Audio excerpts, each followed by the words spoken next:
Let's continue the analysis of what we can expect from the Gauteng Executive Council. And to speak to us now is the governance expert, Themba Maseko, who joins us now. Mr. Maseko, good evening to you, and thank you very much for your time. Congratulations are in order, by the way, on your new appointment at Wits University. Let's talk then about Gauteng. It is no ordinary province. It is the economic hub of the country. So how important is it that Premier Lesufi appoints the right people in the right positions? I think it's absolutely vital, Tolly. We are going through what one may term uncharted territory for everyone, the public, business, but also senior civil servants who are working in the various departments, who are uncertain about who their bosses are going to be and whether their bosses are going to understand their roles as overseers of policy implementation, with the public servants being responsible for implementation of government policies. So everybody is actually anxious to know who their bosses are. But I think that what's important is that our political leaders are beginning to get the message that the voters preferred that we reach the stage of us becoming a multi-party democracy, because what we've gotten used to is 30 years of one party being in the majority and determining setting policy for the country as a whole. And the voters have said that did not work as well as it should have, and therefore there's time for change. So I think that we're heading for exciting but very challenging times. Yeah. Do you believe that the current political class has a clear understanding of just how desperate the situation is for people on the ground? And again, I want to place emphasis on Gauteng being the economic hub. Jobs are hard to come by nowadays. One doesn't have to look far to realize that, in fact, there are serious governance challenges facing our nation. Our citizens are getting tired of the poor level of service they've been getting for government over the past 3 decades. And therefore, it is absolutely vital that Gauteng in particular, but all provinces and national departments get up to speed as quickly as possible, because this is unusual for our country in particular, to spend more than 2 weeks after elections have taken place not knowing who the government of the day is. So Gauteng needs to actually set the example and demonstrate that they're able to actually set up a cabinet committee that will be able to meet the needs and expectations of citizens around the country. So we're all looking forward to see how Premier Lesufi will put his team together. Because at the end of the day, it's not just about positions, but it's also about meeting the expectations and needs of our citizens. Yeah. As a governance expert, I would want to think that one of the areas of interest is that of professionalizing the state. You yourself have served in government at the highest level, in fact, at the level of Director General. Based on previous experience, what has been your assessment of how Gauteng has performed in this regard, a professional civil service? I think that establishing a professional, independent, and ethical public service is what the country is desperate for. I think that Gauteng has demonstrated ability in the past of being able to work hard towards achieving an improved level of service to citizens.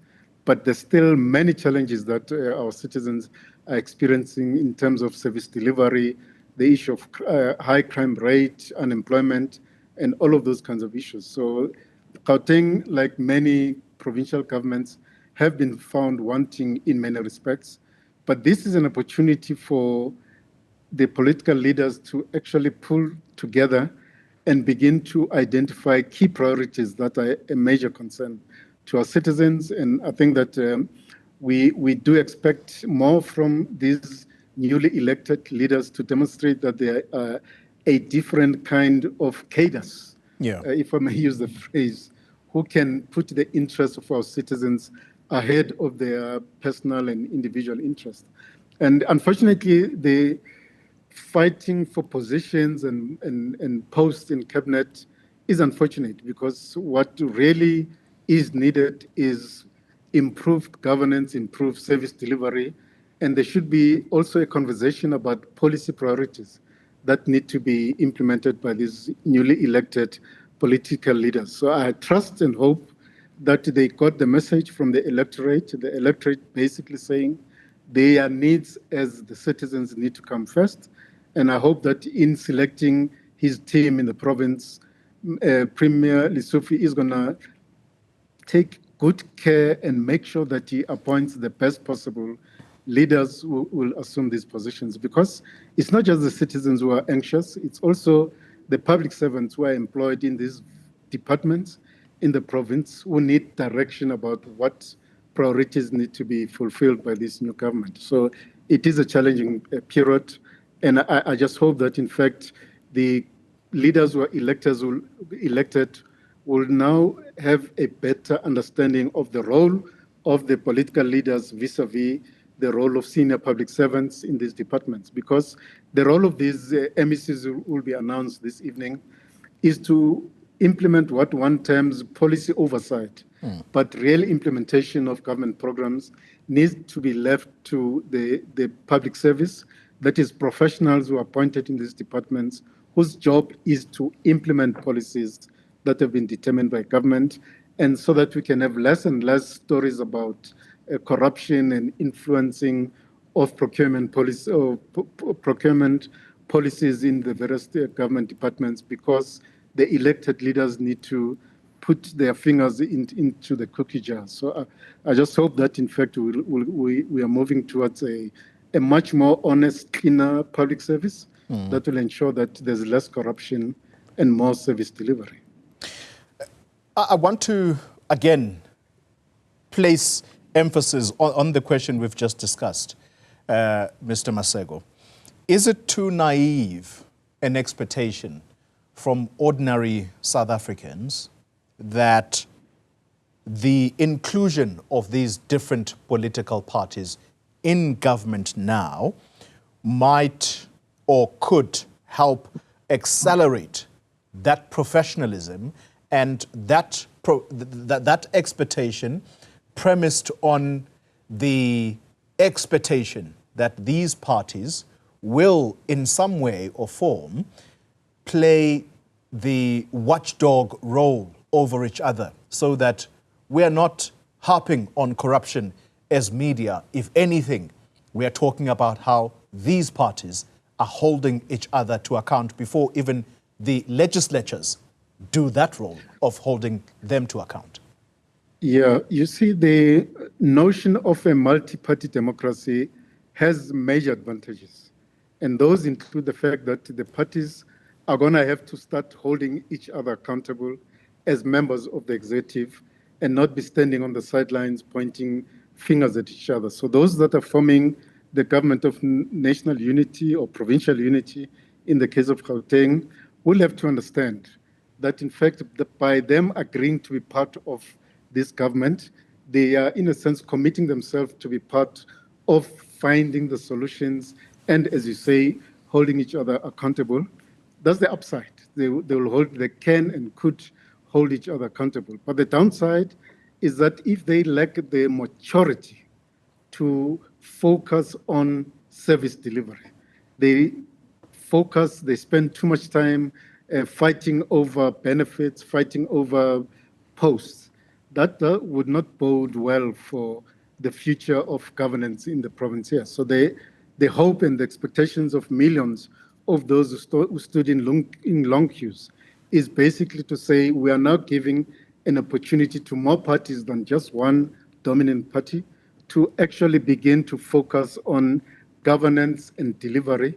And by being in the same room as members of cabinet, one certainly hopes that, in fact, they will be able to hold each other accountable. And there will be challenges, of course, because most of these parties stood for elections and had different party manifestos, but they must now begin to understand that they are now part of a government and they will be held collectively accountable for the performance and non-performance of these new governments. And that could lead to a lot of tensions within cabinet, because many of the parties will be bringing their own manifestos, different manifestos, but there needs to be, at some point, convergence of ideas about what the priorities are. And I'm happy to see that the document that the parties would have signed, I hope they did, at provincial level, but at national level, they've signed a commitment to agree on policy priorities that need to be implemented. And the role of the premier in the province is going to have to be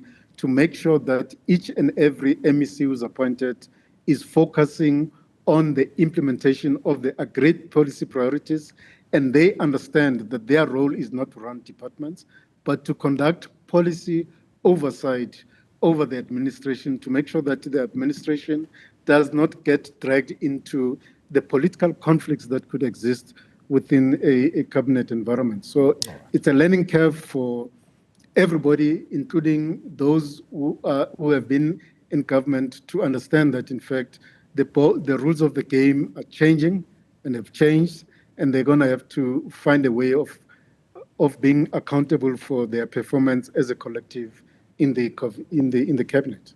Themba Maseko, thank you very much for your time. He is a governance expert attached to the University of Witwatersrand.